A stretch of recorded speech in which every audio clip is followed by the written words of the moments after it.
Good day, ma'am. My name is Ross Gerald Casilag and this is my midterm exam. So, para makapagsimula tayo ng HTML file, kailangan natin ng doctype HTML, tapos magsasabi na HTML document to, and then yung head naman is, ito yung, ito yung, yung tawag dito, magiging title ng ating, dito nakikita yung title ng ating page. So, dito naman yung title ng web page natin is, login form. So, para makapagsimula naman ng CSS code, kailangan natin maglagay ng style and then sa dulo, sa pagtatapos ng ating CSS code is slash slash style. Then, dito naman sa body, dito sa body, ito ay naglalaman ng mga style para sa katawan ng ating page, which is dito makikita yung font ng ating page, which is Arial. Tapos yung picture ng file is BG name ng file natin ng picture which is BG background 19, then background size cover, and then background no repeat, background yan, position, margin, yan, saan. And then dito naman sa login form, ito yung mga ito naman sa login form, dito naman yung mga makikita yung mga style tulad ng login form, lapad, yan, lapad, yan yung lapad, yung margin niya, background color, which is yan, pwedeng ibahin. Lahat pwede ibahin para mabago. Then yung padding niya, then yung border, and then ito yung back shadow niya. So, ito naman, that tag form H2. So, ayun nagbibigay ng styles pa header ng login form natin. So, ng pag-aayos sa gitna, ilalagay sa gitna kasi nga center pero para ma-align natin yung pwesto niya. Yun. Then, ito namang form group, itong dot form group, ito ay nagbibigay ng style, mga group, mga element sa form natin tulad ng distansya, pagitan sa mga element. Then, yan. Sa form group level naman, yan, form group level, dito naman yung bibigay ng style sa mga element, input fields natin tulad ng pagkalabas ng text. So, pagiging black element nandiyan sa pababa. Yan. Then, dito naman sa form group input natin sa text and password. So, yan. Ito ay, dito naman yung bibigay sa mga input fields para sa username at password tulad ng lapad, padding, at kulay ng border. Yon. Then, dito naman sa error, ito ay ng mensahe ng error tulad ng teksto. Mamaya pa explain natin yun. At dito naman sa form button, ito ay style sa button form tulad ng pag-ayos sa gitna. Yan. Igigitna natin yung button natin. Tapos yan. Itong form group, form button. Ito ay nagbibigay naman ng style sa button mismo tulad ng background, kulay ng background natin, brown, white, tapos pagbabago ng kulay ng background. Yan. Then, dito naman sa form, form button hover, ito ay nagbibigay sa button kapag ito ay pinindot o yung course ito ay pinindot o gumana tulad pagbabago ng kulay. Pagka pipindutin, bawa ito, ilalagay natin yan, mag-iba siya ng kulay. Then, tapos na yung ating CSS code. Then, head para matapos yung design. Then, dito naman sa div class, sa div class natin, ito ay isang grupo ng mga element forms.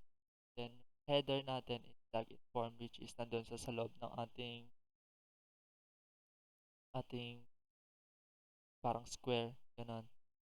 Then, pagka-clinic naman natin yung yung home.hi, pag clinic naman natin yung login, mapupunta siya dito sa code natin sa kabila nating page, sa kabilang page.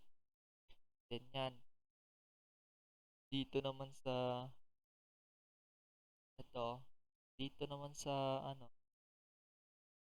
sa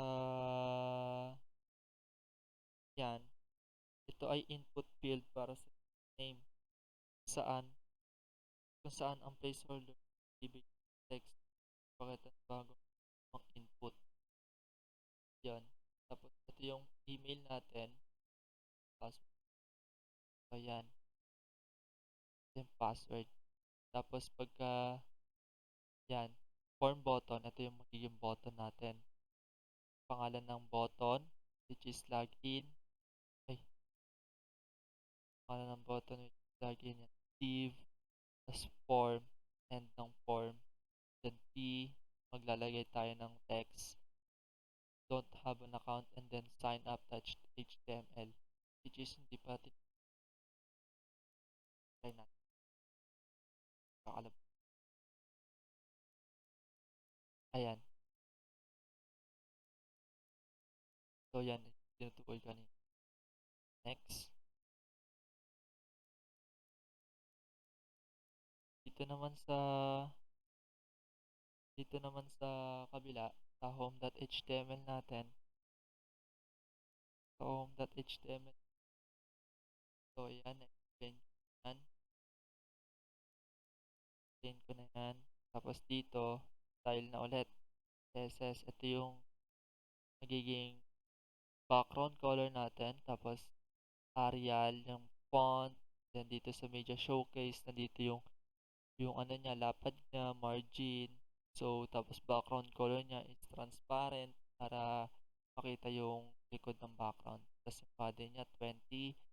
Then 1px, solid. Tapos drop filter, blur para medyo maganda naman yung design.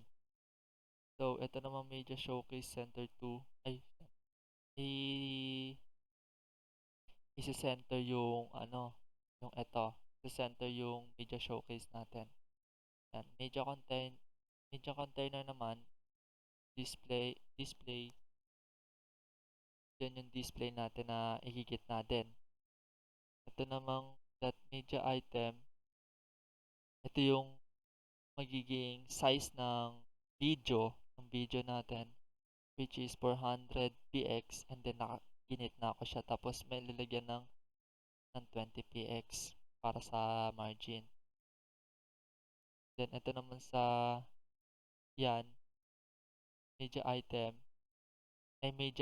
image, and then so nandito naman yung ano niya, border color, tas yung shadow niya, ganyan. Tas yung button naman natin is si center. So yung form button naman natin is color brown. Tapos magiging white pag hindi ano. Tapos ayan. Tapos end ulit. Tapos head. Tapos body background. Yung magiging background natin is yung name ng file ng pictures. Tapos lagyan natin siya ng style, ng size niya, which is 100% para makita ng buo yung ating background. So, pangalan ng header natin is video and image showcase, which is ito yung tinuro mo, ma'am. Then, yung div class natin, which is media item, dito sa taas. Tapos, yung image niya, maglalagay tayo ng image niya dun sa loob ng media, pangalan na ito, media showcase.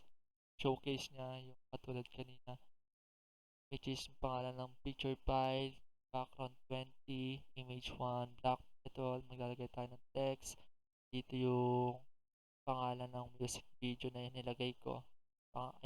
Pangalan ng music video na nilagay ko sa webpage na to. And then, itong ganun ulit. Tapos, ito naman yung MP4 kasi video nga siya. Tapos, pag MP3,